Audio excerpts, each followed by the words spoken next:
ओम नमश्चंडिकायै। श्रीमद्देवी भागवत महापुराण द्वितीय स्कंध अथ सप्तमोऽध्यायः। सूत उवाच पंचानां द्रौपदी भार्या सामान्या सा पतिव्रता पंचपुत्रास्तु तस्याः स्युर्भर्तृभ्योऽतीव सुन्दराः। माननीय द्रौपदी उन पांचों पांडवों की पतिव्रता पत्नी थी। उन द्रौपदी को अत्यंत सुंदर 5 पुत्र उन पतियों के द्वारा उत्पन्न हुए। अर्जुन की एक सुंदर पत्नी श्री कृष्ण की बहन सुभद्रा थी, जिन्हें अर्जुन ने पूर्व काल में भगवान श्री कृष्ण की अनुमति से हर लिया था। उन्हीं सुभद्रा के गर्भ से महान वीर अभिमन्यु का जन्म हुआ। संग्राम भूमि में वह मारा गया था। उसी युद्ध में द्रौपदी के 5 पुत्र भी मारे गए थे। वीर अभिमन्यु की श्रेष्ठ तथा अत्यंत सुंदर पत्नी महाराज विराट की पुत्री उत्तरा थी। महाभारत के युद्ध में कुरुकुल नाश हो जाने पर उसने एक पुत्र उत्पन्न किया था। वह द्रोण पुत्र अश्वत्थामा की वाणाग्नि से पहले ही गर्भ में मर गया था, लेकिन भगवान श्री कृष्ण की कृपा से उस पुत्र के प्राण की रक्षा हुई, जो भगवान श्री कृष्ण के भांजे के पुत्र हैं। पुनः प्रभु ने उन्हें जीवित किया। कुरुवंश के समाप्त होने पर वह श्रेष्ठ पुत्र उत्पन्न हुआ था, इसलिए उस बालक का नाम परीक्षित पड़ा। पृथ्वी तल पर बड़े प्रसिद्ध हुए परीक्षित नाम से वह। अपने 100 पुत्रों के मारे जाने पर अत्यंत दुखित राजा धृतराष्ट्र भीम के बाणों से, वाग्बाणों से, वाणी रूपी बाण से संतप्त रहते थे। अब पांडवों के राज्य में रहने लग गए। इस प्रकार वैसे ही गांधारी भी अत्यंत दुखी होकर जीवन यापन करने लग गई। दुखित युधिष्ठिर दिन रात उन दोनों की सेवा करते रहे। महान धर्मात्मा विदुर युधिष्ठिर की अनुमति से अपने भाई धृतराष्ट्र के पास ही रहते और वे प्रज्ञा चक्षु को समझाते बुझाते रहते। धर्मपुत्र धर्मात्मा युधिष्ठिर भी अपने पिता तुल्य धृतराष्ट्र के पुत्र शोक जनित दुख को विस्मारित कराते हुए उनकी सेवा करने लगे। जिस किसी भी प्रकार यह वृद्ध धृतराष्ट्र सुन ले, यह ध्यान में रखकर कि भीम अत्यंत क्रोधित होकर अपने वचन रूपी वाणों से उन पर सर्वदा प्रहार किया करते थे, वहां उपस्थित लोगों को सुना सुनाकर भीम कहा करते थे कि मैंने दुष्ट अंधे के सभी पुत्रों को रणभूमि में मार डाला और दुशासन के हृदय का रक्त जी भर के पिया मैंने। अब यह अंधा निर्लज्ज होकर मेरे दिए हुए पिंड को कुत्ते और कौवों की भांति खाता है। अब तो यह व्यर्थ ही जीवन बिता रहा है। इस प्रकार भीम के कठोर वचनों से अत्यंत दुखी होते धृतराष्ट्र, परंतु धर्मात्मा युधिष्ठिर यह कहते हुए धृतराष्ट्र को धैर्य प्रदान करते थे कि यह भीम है ना, जो ये बड़ा मूर्ख है। इस प्रकार उस दुखी धृतराष्ट्र ने 18 वर्ष तक वहां रहकर धर्मपुत्र युधिष्ठिर से वन में जाने की इच्छा की। महाराज धृतराष्ट्र ने धर्मपुत्र युधिष्ठिर से यह प्रार्थना की कि अब मैं पुत्रों के लिए विधि विधान से पिंडदान करना चाहता हूँ। यद्यपि मुझे उस पिंडदान को करने के लिए, उस और्ध्वदैहिक कर्म को करने के लिए धन की आवश्यकता है। विदुर भी एकांत में पवित्र आत्मा धर्मराज युधिष्ठिर से ऐसा कहे कि धनार्थी धृतराष्ट्र को धन देने का निश्चय कर लिया जाए। राजा युधिष्ठिर ने परिवार के सभी जनों को बुलाकर बोला कि हे महाभाग, मैं कौरवों का श्राद्ध करने की इच्छुक ज्येष्ठ पिता को धन प्रदान करना चाहता हूं, धन देने की इच्छा रखता हूं। महातेजस्वी ज्येष्ठ भ्राता युधिष्ठिर का वचन सुनकर वायुपुत्र महाबली भीम अत्यंत क्रोधित होकर कहे कि हे महाभाग, दुर्योधन के कल्याण के लिए राजकोष का धन क्यों दिया जाए? इससे अंधे धृतराष्ट्र को कभी सुख मिलेगा ऐसा मुझे लगता है। इससे बड़ी मूर्खता क्या होगी कि धृतराष्ट्र के सुख के लिए कुछ किया जाए। आपके दूषित मंत्रणा के फलस्वरूप ही हम लोगों ने वनवास का कठोर कष्ट सहा। दुरात्मा दुशासन महारानी द्रौपदी को अपमान पूर्वक सभा में खींच कर ले आया। हे सुब्रत, आप भूल गए, आपकी ही कृपा से हम लोगों को विराट राजा के घर रहना पड़ा तथा हम अमित पराक्रम वालों को मत्स्य देश के राजा की दासता करनी पड़ी। हम सब में ज्येष्ठ, यदि आप जुआ नहीं खेलते तो हम लोगों की दुर्गति न होती। मगध नरेश जरासंध का वध करने वाले मुझको राजा विराट के यहाँ रसोइया बन के रहना पड़ा। जरासंध जैसे को चकनाचूर करने की क्षमता रखने वाला मैं रसोइया बन के रहा। हम सब में ज्येष्ठ आप यदि जुआ न खेलते तो हम लोगों की इतनी दुर्गति न होती। आपके ही कारण इंद्र पुत्र महाबाहु अर्जुन को विराट के यहाँ स्त्री का रूप धारण करके उनके बच्चों को नृत्य की शिक्षा देने के लिए बृहन्नला बनना पड़ा। गांडीव धनुष के स्थान पर अर्जुन को हाथों में कंकड़ धारण करना पड़ा, कंगन पहनना पड़ा। मनुष्य का शरीर पाकर भला इससे कष्टदेय और इससे बड़ा लज्जास्पद क्या हो सकता है। अर्जुन के सिर पर चोटी और आंखों में काजल की बात का स्मरण करके मेरे मन में आता है कि मैं अभी तलवार उठाकर धृतराष्ट्र सहित उसकी पत्नी को यहीं मृत्यु के घाट उतार दूं। इसके अतिरिक्त मुझे किसी बात से शांति नहीं मिलती। आप महाराज से बिना पूछे ही मैंने लाक्षागृह में आग लगा दी थी, जिससे हम लोगों को जलाने की इच्छा वाला वह पापी पुरोजन मारा गया, स्वयं ही जल के भस्म हो गया। हे राजन, मैंने आपसे परामर्श किए बिना ही जैसे कीचकों का वध कर डाला, वैसे ही स्त्रियों समेत धृतराष्ट्र के सभी पुत्रों का भी वध मैं नहीं कर पाया। हे राजेंद्र, यदि आपकी नासमझी, यह तो आपकी ही नासमझी थी।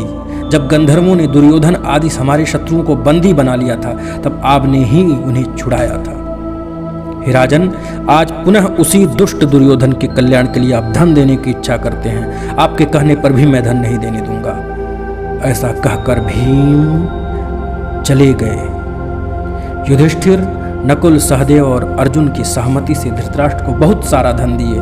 तब अंबिका पुत्र धृतराष्ट्र ने धन लेकर अपने पुत्रों का विधिवत श्राद्ध कर्म कराया और ब्राह्मणों को विधिवत दान दिया।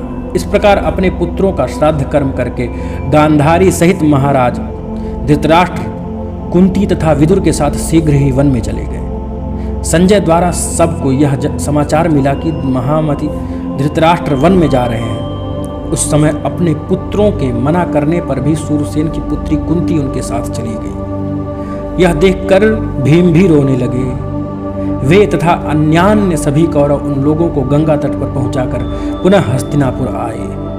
तत्पश्चात धृतराष्ट्र आदि गंगा तट पर स्थित शुभ शतयूप आश्रम में पहुंचे और वहां पर्णकुटी बनाकर एक चित्त होकर तपस्या करने लग गए। जब वे तपस्वी चले गए और इस प्रकार 6 वर्ष बीत गए, तब उनके विरह से संतप्त युधिष्ठिर अपने भाइयों से कहने लग गए, मैंने स्वप्न में देखा है कि वन में रहती हुई माता कुंती अत्यंत दुर्बल हो गई है, अतः माता तथा पितृजनों को देखने की मन में इच्छा हो रही है। साथ ही महात्मा विदुर तथा बुद्धिमान संजय से भी मिलने का अवसर मिलेगा। मेरी प्रबल इच्छा है उन लोगों से मिलने का। यदि आप लोगों को यह उचित प्रतीत होता है तो हम लोग वहां चले।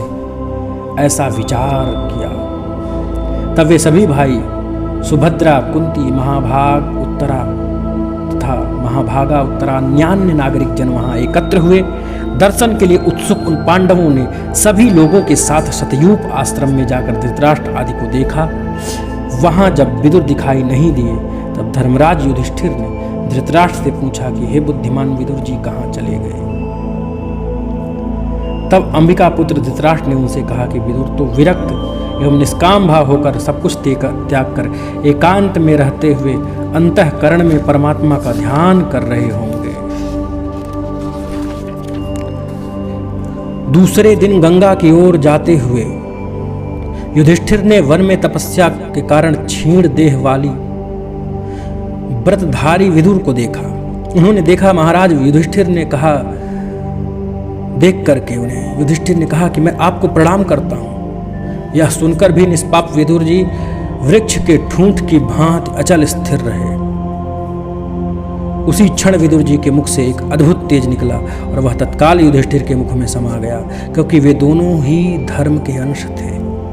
इस प्रकार विदुर के प्राण त्याग करने के उपरांत युधिष्ठिर अत्यंत शोकाकुल हो गए।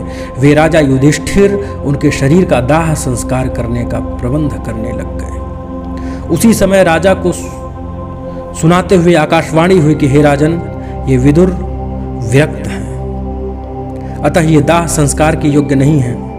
अब आप इच्छानुसार यहाँ से प्रस्थान करें। यह सुनकर उन सभी भाइयों ने गंगा के निर्मल जल में स्नान किया और वहां जाकर धृतराष्ट्र से सभी वृत्तांत कह सुनाया। यह सुनकर सभी भाइयों को अत्यंत दुख भी हुआ। तत्पश्चात सब पांडवों नागरिकों के साथ उस आश्रम में बैठ गए। उसी समय सत्यवती पुत्र व्यास जी और नारद भी वहां आ पहुंचे। अन्य मुनिगण भी वहां धर्मपुत्र युधिष्ठिर के पास आ गए। उस समय कुंती ने वहां विराजमान शुभ दर्शन व्यास से कहा कि हे कृष्ण द्वैपायन, मैंने अपने पुत्र कर्ण को जन्म के समय ही देखा था।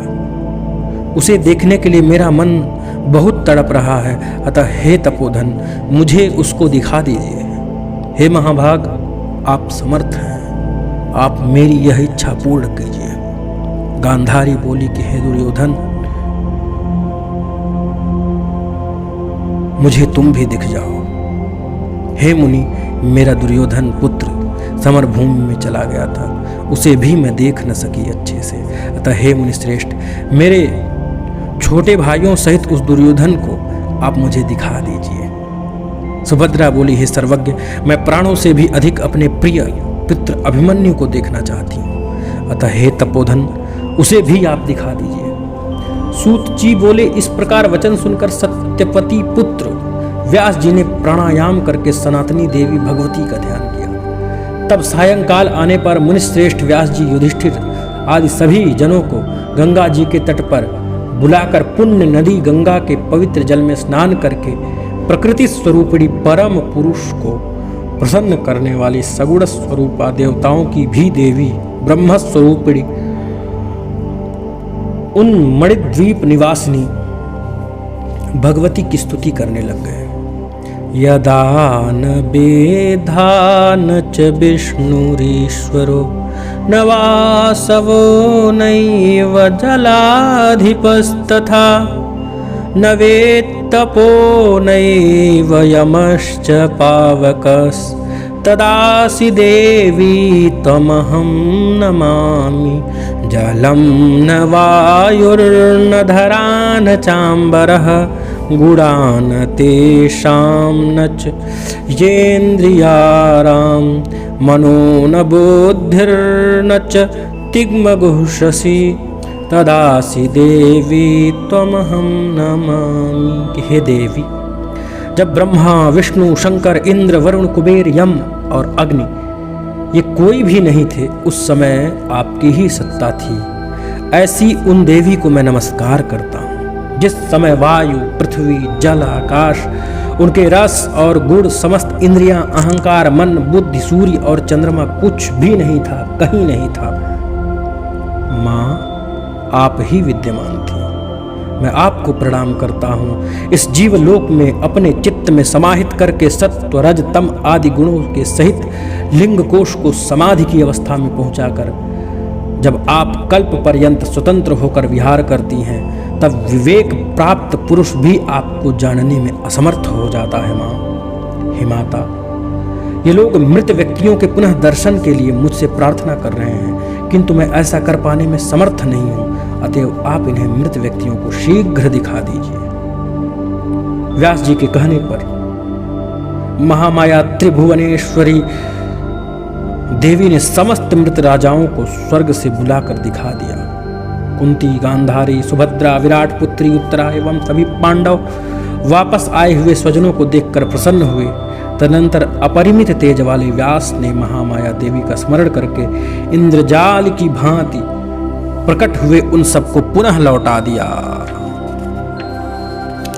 तत्पश्चात धृतराष्ट्र आदि तापसों से आज्ञा लेकर पांडव तथा मुनिजन वहां से चले गए। राजा युधिष्ठिर भी मार्ग में व्यास जी की चर्चा करते हुए हस्तिनापुर चले आए। इति श्रीमद्देवी भागवते महापुराणेष्टादशसहस्र्यां संहितायां द्वितीयस्कन्धे पाण्डवानां कथानकं मृतानां दर्शनवर्णनं नाम सप्तमोऽध्यायः। ओम।